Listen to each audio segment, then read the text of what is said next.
This episode starts with the main six getting a letter, asking for their help with the preparations for a wedding in Canterlot, and this wedding happens to be that of Twilight's brother, Shining Armor. Yep, she's got a brother now, despite no previous mentions. And you know what? I'm actually okay with this. There's no evidence against it, except perhaps all the time that Twilight was running from the Canterlot guards. And then there was that time that she held her birthday party at Canterlot. It's not a complete destruction of logic, but there is more evidence against it than there is for it. They do explain their relationship fairly well in this episode's first song. It's definitely very heartfelt, and that justifies the song to me. Is this the best way of filling us in on the relationship? No, but it is believable, speaking as someone with a similar relationship to his own siblings, and that makes this for the most part excusable. For the people who are totally miffed at this, keep in mind that there are plenty of relationships between the other main cast members we haven't seen yet. Take Scootaloo, we still haven't seen her parents 3 seasons in, and people are starting to think that she's an orphan, or homeless for some reason. The main six take the train ride to Canterlot, while Twilight is a little miffed that Shining Armor didn't tell her about the wedding in person. And yeah, I'd be pretty upset too. They get to Canterlot and find that it's under some kind of purple bubble shield, and there are a ton of guards everywhere. Twilight goes to find her brother, who is doing his duties. When Twilight chews him out, he explains that a threat has been made against Canterlot, and since he's captain of the Royal Guard, he's been too busy making that bubble shield to talk to her in person. Yes, the city being under threat is a very odd time to have a wedding, but most weddings take at least a few months to plan, while threats do not. So this is another complaint that I'll let slide. Shining Armor and Twilight have a very heartfelt talk that ends with Twilight becoming his best mare.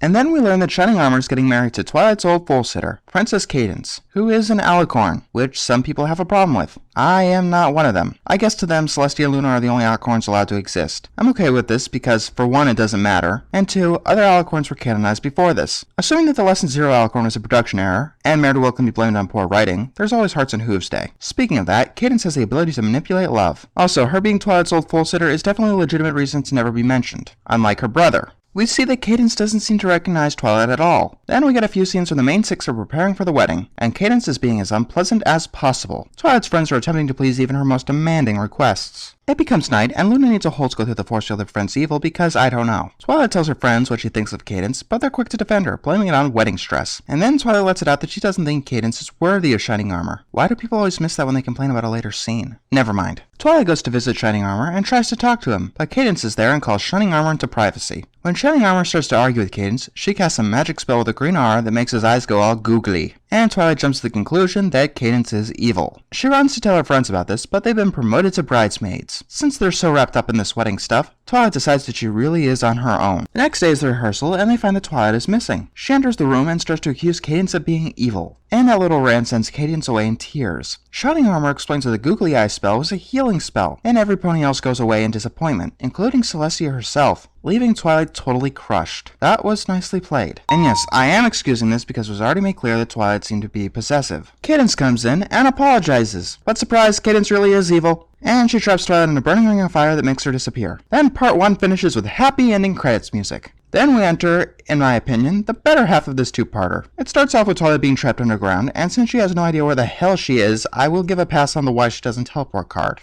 Cadence taunts Twilight, and she actually doesn't reveal her evil plans. I'm pretty impressed. In fact, I'm impressed with this whole scene here. Twilight knocks down a barrier and finds a disheveled Cadence. She claims that the Cadence who imprisoned her was an imposter, and she proves it by using their, let's call it a secret handshake. The two of them decide that they've got to get out of there, and then we get my favorite song of Season 2, This Day Aria. And yes, I do like it better than the Smile song. Don't get me wrong, I love both of them, but to put it simply, this song is much more complex. And it actually has context in the episode. It wasn't put in just to make sure this episode reaches the full 22 minutes. They find an opening out of the caves, but get stopped by fake Cadence's bridesmaids. We later learn how they distract them, and yes, it is worth a point. Twilight comes into the wedding, and every pony is having similar reactions to what they did before. But this time, she has the help of the real Cadence. The fake Cadence has been a changeling this whole time. I wasn't exactly fooled, but I don't think that the writers were ever trying to fool the audience, just the other characters. So, no points added or subtracted. The script reveals her as Chrysalis, the queen of the changelings. Hey, the show actually has a queen now. Except she's evil. Her goal is to find food for her subjects, and they feed off of love.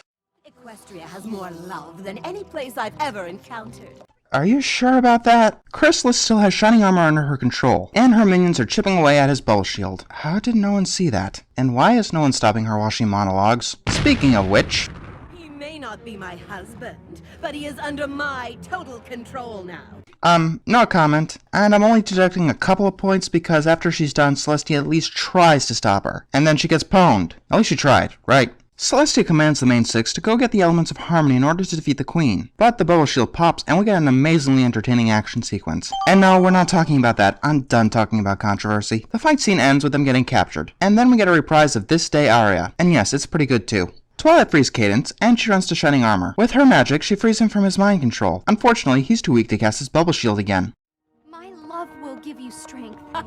What a lovely but absolutely ridiculous sentiment. Why do people have a problem with Chrysalis saying that? Yes, she feeds off of love, but Shining Armor and Cadence don't, and she has no idea what Cadence's powers are at all. And yeah, that statement does sound pretty ridiculous on paper. They touch horns, and together they have enough strength to repel all of the changelings, which won't be seen again until you read the comics. Which you totally should, by the way. The main series, not the micro series. The main six put together the good wedding, and we have a nice happy ending. And it ends with the final pop song. Love is in Bloom. I thought we were spoofing Disney movies, not DreamWorks. Oh well, they earned it, unlike certain DreamWorks movies. Do I surprise anyone by saying that I really like this episode? I think everyone does. Well, almost everyone. If you haven't, and you've got half an hour to spare, watch Anthony C. and Brony Curious's review, where they start to deconstruct this episode's logic. In fact, a lot of the defending I've been doing is essentially a response to their criticisms. Is this episode perfect? No, but I don't really think any episode is. And if you hit anything hard enough with a hammer, it's gonna break. Most people love pretty much everything about this episode, from the songs, to the action sequence, to the villain. And why shouldn't they? This episode was in production for months,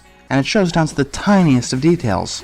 The only thing I don't like about this episode is the standards it set. Because we had this good of an action sequence, now every action sequence needs to be this good. Because we had a villain this good, now every villain needs to be this good. Because we had a song this good, now every song needs to be this good. Now, when I started this review marathon, I wanted to say that this is the most overrated episode in the show. After all the negative reviews calling this episode crap since then, just because of a couple of out-of-nowhere new characters and some logical problems, that is no longer true. My opinion, this episode is neither the best episode of the show, nor is it an incomprehensible mess. It's just a really good episode.